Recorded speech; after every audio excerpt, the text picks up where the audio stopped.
സുഹൃത്തുക്കളെ, അങ്ങനെ അള്ളാഹു കൽപ്പിച്ചതൊക്കെ എടുക്കണം. നമ്മൾ സ്വന്തം ഉമ്മബാപ്പമാരോട് വളരെ ആദരവോടെ പെരുമാറണം. 5-10 ദിവസം മുമ്പ് ഒരു ചെറുപ്പക്കാരൻ കൊടുവാളെടുത്ത് ഉമ്മാന്റെ കഴുത്തിനൊരു വെട്ടുകൊടുത്തു. ഉമ്മാനെ കൊന്നുകളഞ്ഞു. എന്തൊരു സങ്കടമാണ്, എന്തൊരു സങ്കടമാണ്.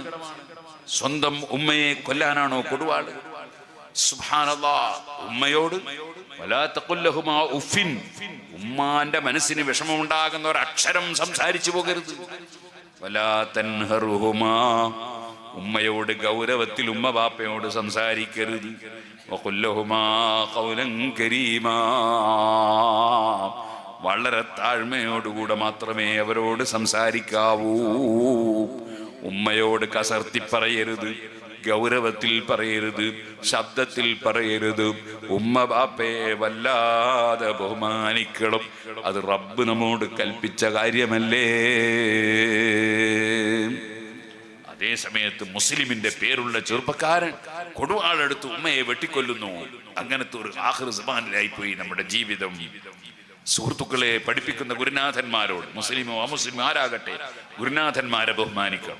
വേറൊരു ചെറുപ്പക്കാരൻ ഒരു കോളേജിൽ നിന്ന് പ്രിൻസിപ്പളെ മോത്തോക്കി വിരൽ ചൂണ്ടിയിട്ട് കൊന്നുകളയും എന്ന് പറയുന്നത് ഞാൻ ഈ അടുത്ത് വാട്സപ്പിൽ കണ്ടു. ഇന്നാലില്ല. ഇങ്ങനെയാണോ നമ്മുടെ മുസ്ലിം ചെറുപ്പക്കാർ വളരേണ്ടത്? ഇങ്ങനെയാണോ യുവാക്കൾ വളരേണ്ടത്?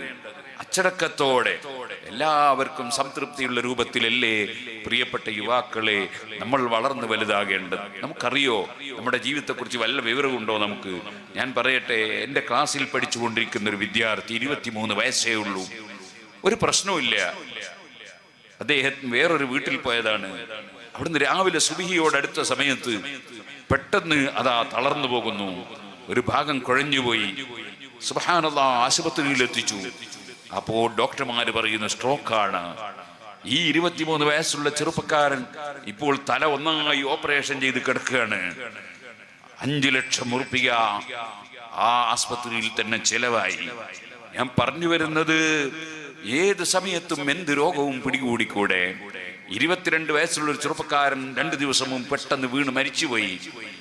അതുകൊണ്ട് തന്നെ ഒരാളും അഹങ്കരിക്കരുത്, ഒരു യുവത്വത്തിന്റെ പ്രസരിപ്പിലും അഹങ്കരിക്കരുത്.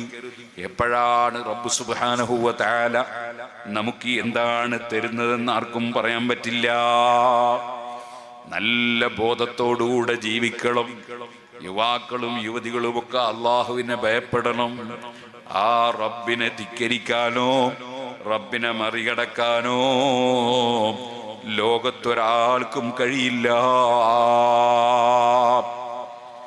നിങ്ങൾ കണ്ടില്ലേ അമേരിക്കയുടെ പ്രസിഡന്റ് ട്രംപ്? ആ ട്രംപ് വലിയ ഡമ്പുള്ള വർത്തമാനം പറയും. അങ്ങനെ പറഞ്ഞ കൂട്ടത്തിൽ പാവപ്പെട്ട ചെറിയ പിഞ്ചുമക്കളെ, ഫലസ്തീനിലുള്ള ഗസയിലുള്ള പിഞ്ചുമക്കളെ അടക്കം ചുട്ടുകരിച്ചു കളയുമെന്ന് പറഞ്ഞു.